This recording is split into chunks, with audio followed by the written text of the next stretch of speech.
You know, if I had been running things, they would have been run very differently.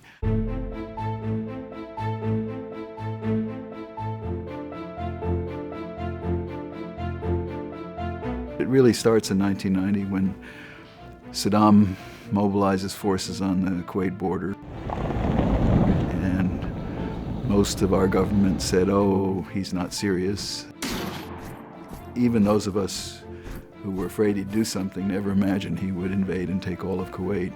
So in a way, the first lesson there was the importance of deterrence. But the second lesson, which to this day we haven't learned, is to help people when they're fighting for themselves. And I think the really tragic mistake that we made at the end of the first Gulf War was to allow him to use his tanks and helicopters to slaughter the Shia uprising that, in fact, President Bush had called for.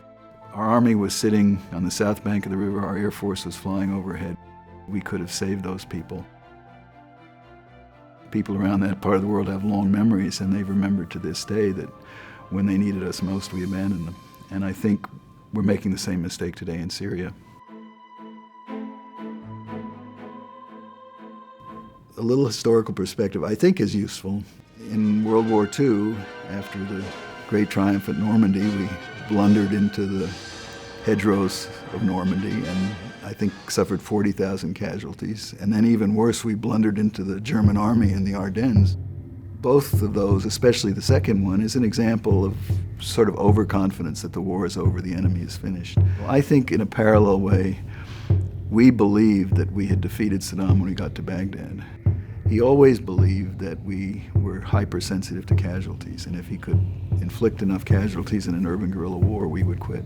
We're very slow in recognizing it, and very slow in adopting a counterinsurgency strategy, but equally slow in building up Iraqi security forces that could deal with this problem themselves. That effort really only got underway in the summer of 2004. That's when things really turned. If I had been running things, they would have been run very differently. I would have started a counterinsurgency strategy. I can't claim I saw it right at the beginning, but very soon. And we see from the surge that started in 2007, after 4 years, how quickly things turned around, even though they had deteriorated badly over those 4 years.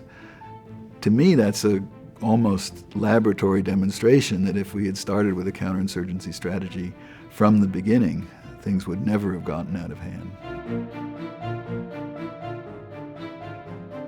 There are people who say that somehow Iran was the bigger problem, we should have gone after Iran. Iran, I've always been skeptical. It's a much bigger country, a more unified country with all of its problems. But I think Iran's real vulnerability is political. And what we should have been doing and failed to do under both the Bush administration and now even worse under this administration was to support political opposition to the Iranian regime. I believe that would have put us in a very different situation than we're in today.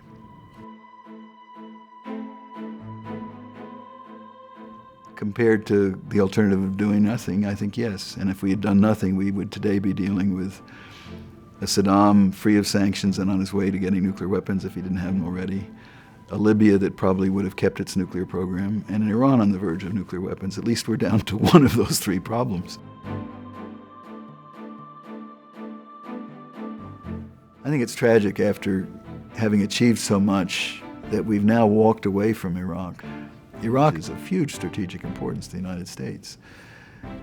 I believe it was a big mistake to leave the Iraqis on their own. I believe it greatly increases Iranian influence in Iraq and probably in the rest of the Gulf. And it increases the chances of severe instability in Iraq, which we're beginning to see. I think it's too early to say the Iraqis can't handle that. I think they can. But I don't know, and I think it was a mistake to leave that to chance.